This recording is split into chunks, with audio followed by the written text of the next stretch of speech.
मेरे साथ बैठे हैं ज्वाला सिंह जो कोच हैं यशस्वी जायसवाल के, और यशस्वी जायसवाल का आईपीएल में फॉर्म टेरिफिक रहा है। उसके पहले डोमेस्टिक क्रिकेट में भी बहुत अच्छा किया, मगर आज हम जानना चाहेंगे ज्वाला सिंह से, जिन्होंने यशस्वी जायसवाल को गाइड किया है, मेंटर किया है, कोच किया है। यशस्वी जायसवाल का फॉर्म देख के कैसा लग रहा है आपको इस वक्त? Yesterday he scored 77 against Chennai super Kings, the best side, one of the best side in the tournament. कैसा लग रहा है इस वक्त परफॉर्मेंस इसका? अच्छा लग रहा है क्योंकि ये उसका चौथा सीजन है।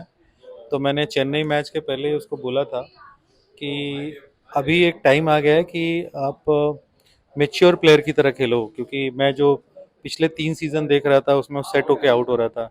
इनफैक्ट ये सीजन में भी आप देखेंगे तो एक अच्छा स्कोर बनाने के बाद जब अपॉर्चुनिटी होती है और बड़ा करने का, तो कहीं ना कुछ गड़बड़ हो जा रही थी। तो मैंने उसको बोला था कि तू अच्छा कर रहा है, लेकिन this is not your best what you are doing. तो उसने मैसेज किया कि मैं ट्राई कर रहा हूँ, मतलब ट्राई नहीं करना, डिलीवर करना। तो आई एम वेरी हैप्पी कि वो जितनी बार मैं उसको कुछ बोलता हूँ करता है। और चेन्नई जैसी टीम जहाँ पे विकेट कीपर के पीछे माही खड़े होते हैं, उनके सामने उनके ही बॉलर्स को और उनकी फील्ड को बीट करना, इट्स नॉट इजी। आप जानते हो कितने बड़े प्लेयर हैं। तो बहुत ही खुशी है इस उसके परफॉर्मेंस से। Yashasvi Jaiswal is doing well in domestic cricket as well. उन्होंने काफी अच्छा किया था, डबल हंड्रेड भी मारा था रिसेंटली आईपीएल से पहले फर्स्ट क्लास क्रिकेट में, दुलीप ट्रॉफी में शायद, ईरानी ट्रॉफी में, ईरानी ट्रॉफी में, दिल्ली में मारा था कब। दुलीप में भी मारा था उन्होंने। अच्छे स्कोर्स कर रहे हैं, तो आप एवोल्यूशन कैसे देख रहे हैं ज्वाला यशस्वी जायसवाल का? जब आपने उनको मैदान से उठाया था, आजाद मैदान से, एक पतला दुबला लड़का, और आज वो डोमिनेट कर रहा, आईपीएल हो या फर्स्ट क्लास क्रिकेट हो। देखिए, जो उसके अंदर स्टार्ट से ही जो टेम्परामेंट था ना, वो पहले से ही अच्छा था। वो लड़के के अंदर जो मैंने देखा था कि he can stay on the wicket, जो आजकल के क्रिकेटर्स में बहुत कम होता है। बट उसमें और क्या चेंज लाना था, स्ट्रोक मेकिंग एबिलिटी लाना था, स्ट्रेंथ पे काम करना था, मेंटल टफनेस पे काम करना था। तो वो सब मैंने इतने सालों में किया। और मैं एक इंसिडेंट शेयर करूंगा कि जब अंडर 19 वर्ल्ड कप वो खेल के आया था, उसके बाद कोविड आ गया और फिर आईपीएल वाज लाइक फिक्स नहीं था होगा कि नहीं होगा। तो बहुत ही फ्रस्ट्रेशन वाला एक दौर से हम गुजरे हैं। और फिर जब वो आईपीएल खेलने गया और मैंने जब आईपीएल के मैचेस देखे, क्योंकि उसके पहले मेरा कोई भी प्लेयर ऐसा सिखाया हुआ आईपीएल में वेरी क्लोज नहीं गया था। इनको पृथ्वी वॉज देयर, बट यशस्वी को ज़्यादा, मतलब मैंने उस पर ज़्यादा काम किया। तो जब मुझे लगा कि यार ये तो कहीं स्टैंडर्ड ही मैच नहीं कर रहा जो वो क्रिकेट खेलता है। तो व्हेन ही केम बैक, मैंने उसको बोला कि नहीं, अभी हमको गेम बदलना पड़ेगा। और मैंने एक एक अराउंड एक महीना में उसको अपने नेटिव प्लेस पे लेके गया, गोरखपुर लेके गया। और हमने पूरे ग्राउंड पे पूरा दिन प्रैक्टिस किया ऑलमोस्ट, जिसमें डबल पेस बैटिंग करना कि लाइक अगर 140 की स्पीड है तो 160 की स्पीड पे कैसे खेलना है, और 70-80 मीटर के बाउंड्रीज कैसे क्लियर करने हैं। तो वो उस पर हमने बहुत फिजिकली और मेंटली और स्किल वाइज काम किया। और वो मुझे बोलता था कि सर ये बैटिंग करूंगा तो मेरा ऐसा ना हो कि मेरा जो रन बनाने की जो कैपेसिटी है वो चली जाए, और मेरा बैट बोलता था दूर जा रहा है, दूर जा रहा है। मतलब कुछ नहीं होगा, अगर आगे का क्रिकेट खेलना है तो ऐसे ही करना है कि डोमिनेट करना है, क्योंकि वहाँ एज ग्रुप के बॉलर नहीं मिलने वाले, वहाँ पे सेटल प्लेयर आएंगे। और आप सेटल प्लेयर को मारोगे तभी आप आगे बढ़ोगे। तो उस तैयारी से मुझे लगता है जब वो वापस आया, तो मुश्ताक अली का एक सिलेक्शन मैच था, 2021 की बात कर रहा हूँ, उसमें से पहले में जो 52 बॉल 105 किया, यानी कॉल्ड मी, अरे सर तो बहुत अलग ही बैटिंग हो रहा है मेरा। और फिर वहाँ से जो उसका गेम चेंज हुआ ना, वो अभी तक चल रहा है। ऑफ कोर्स बीच में थोड़ा सा लाइक परफॉर्मेंस अच्छे स्टार्ट के बाद वो आउट हो रहा था, बट अभी लगता है कि लास्ट 1 ईयर से अगर आप स्टार्ट देखेंगे, रणजी ट्रॉफी जो सेकेंड फेज था, उससे जो उसने पिक किया है क्रिकेट, वो अलग लेवल का है। और वो लंबे परफॉर्मेंस भी कर रहा है और उसका स्ट्राइक रेट भी बहुत अच्छी जा रहा है। एब्सोल्युटली। मगर ये बताइए मुझे कि जब यशस्वी जायसवाल आजाद मैदान में टेंट में रहता था, वो एक लड़का था, आपने फ्यूचर क्या देखा था एग्जैक्टली? आपने देखा था कि ये बंदा, ये क्रिकेटर बड़ा हो के एक सुपरस्टार बनेगा? क्योंकि आज टॉम मूडी ने भी ट्वीट किया है कि he is the next superstar in the waiting, a gem of a player. तो आप एक्सपेक्ट कर रहे थे कि एक छोटा सा टेंट से जहां पर आपने उठाया, अपने घर पे लेके आए, उसको ग्रूम किया, क्रिकेटर बनाया, एक स्ट्रॉन्ग क्रिकेटर बनाया विद लॉट्स ऑफ शॉट्स, और अपने कलीग्स जो काफी सारे हैं उनको पीछे छोड़ दिया आज, चाहे वो domestic cricket, first class cricket हो या आईपीएल क्रिकेट हो? तो वैसा आपने एक्सपेक्ट किया था कि एक छोटा सा लड़का टेंट में रहने वाला, भदोही का रहने वाला, यूपी का रहने वाला, आज वो इतने बड़े मकाम पे पहुंच रहा है? देखिए, पहले तो ये कोई भी नहीं बोल सकता कि किसका फ्यूचर क्या होगा। मैंने, चूंकि मेरी भी स्टोरी ऐसी है, मैं भी गोरखपुर से आया था, 1995 में। और मैं बहुत स्ट्रगल कर रहा था कि कोई मुझे हेल्प करे, कोई मुझे शेड दे, रहने के लिए दे। मेरी फैमिली सपोर्ट करती थी, but you know that was not enough. तो मेरे मेरे जब भी मैं जब क्रिकेट खेलता था तो मुझे बहुत शिकायत होती थी सोसाइटी से कि मैं इतना मेहनत कर रहा हूँ, मुझे कोई बैक क्यों नहीं कर रहा है, मुझे क्यों गाइड नहीं कर रहा है, या बेसिक चीज़ें भी मेरे पास नहीं थी। तो उस टाइम मेरे माइंड में कहीं ना कहीं था कि जब भी मैं कुछ बनूंगा, जो भी छोटा मोटा जो भी करूंगा, मैं ज़रूर किसी ना किसी को वो चीज़ें दूंगा जो शायद मुझे नहीं मिली किसी भी वजह से। तो जब मैंने उसको देखा तो मुझे वो पागलपन दिखा जो मेरे अंदर था, कि हर चीज़ में एक्सट्रीम तक जाने वाला पागलपन, कि भाई उसको खेलना था और वो किसी भी लेवल तक उसके लिए जा सकता था। तो मैंने वो चीज़ उसके अंदर पिक की। बाकी क्रिकेट तो मुझे पता है कि स्किल वाइज अगर आप मेहनत करोगे और सही तरीके से चलोगे तो स्किल तो डेवलप हो ही जाएगा। बट जो एटीट्यूड मैंने उसके अंदर देखा, that was similar what I had. वही एक रीज़न है कि मैंने उसके ऊपर काम किया, मैंने उसको कभी भी दूसरा इंसान नहीं समझा। जब भी मैं उसको सिखाता था या कुछ भी देता था तो मुझे लगता था कि ये चीज़ मैं अपने लिए कर रहा हूँ।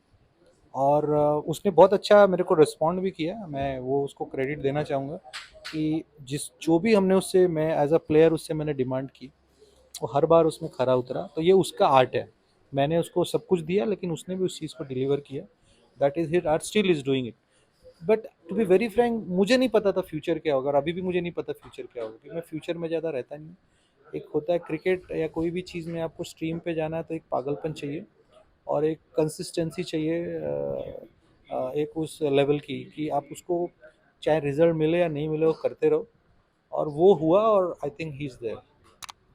बट अभी when you talk about first class cricket, dominate कर रहा है, शॉट्स जो है पावरफुल शॉट्स एग्जीक्यूट कर रहा है और बड़े स्कोर्स कर रहा है, तो आज आप एक्सपेक्ट कर रहे हैं कि he is ready for test cricket? Will it be right to say or will it be wrong to say that he is ready for the longer format, क्योंकि Indian team is looking for a lot of youngsters, जो transition phase जल्द ही आने वाला है इस वक्त? देखिए like आगे के बारे में बात करना बहुत मुश्किल होता है। अगर एज अ प्लेयर बोलेंगे तो अगर उसका 2019 से जो परफॉर्मेंस कर रहा है, लाइक विजय हजारे में उसने डबल सेंचुरी किया, अंडर 19 वर्ल्ड कप का मैन ऑफ द टूर्नामेंट बना, एंड देन लेटर ऑन वो 2 साल क्रिकेट अच्छा नहीं हुआ। तो अगर देखेंगे तो परफॉर्मेंस वाइज तो वो वहाँ पे है, ऑलरेडी है। दिलीप ट्रॉफी में उसने 2 डबल 100 किए, देन अभी ईरानी ट्रॉफी में उसने 350 के आसपास रन बनाए, और आईपीएल में भी कर रहा है। तो अगर आप बांग्लादेश में भी लॉन्गर फॉर्मेट बांग्लादेश में उसने डेब्यू में 100 किया। तो जो परफॉर्मेंस या जो मेजरमेंट होता है कि आप डोमेस्टिक में कर रहे हो और अगेन इंडिया ए के लिए कर रहे हो या आईपीएल में कर रहे हो, तो आई थिंक वो सब जगह पे ग्रेस मार्क से पास हुआ है। But end of the day selectors का चॉइस है। जब तक वो नहीं चाहेंगे कि ये प्लेयर इंडिया के लिए खेल सकता है, तब तक हमारा स्टेटमेंट है, हमारी डिजायर कोई मायने नहीं बट रखता। बट बट आपको क्या लगता है individually he is ready for test cricket, international? अब जैसे उसका परफॉर्मेंस है, अगर जो भी लोग इसके पहले जिनको जिनको मौका मिला है, अगर आप देखेंगे तो इससे ज़्यादा परफॉर्मेंस शायद किसी ने उतना किया नहीं है। तो अगर परफॉर्मेंस वाइज देखूँ तो of course is ready to play in all format of cricket for India. But again ये हमारी चॉइस नहीं है, ये जो लोग डिसीजन मेकर है उनको रिस्पेक्ट करेंगे हम, कि वो जब डिसाइड करेंगे तभी वो चीज़ हमारे पास आएगी। Absolutely. And what are his strengths basically, अगर हम बात करेंगे तो यशस्वी जायसवाल, अगर नाम हम उसको किसी को एग्जांपल दें तो उसका स्ट्रेंथ क्या आता है? मतलब उसका मेंटली स्ट्रांग क्रिकेटर है या physically? Of course when I saw him first he was a weak guy, हाँ, वो पतला फोटो दुबला। यहीं का एक है मेरे पास।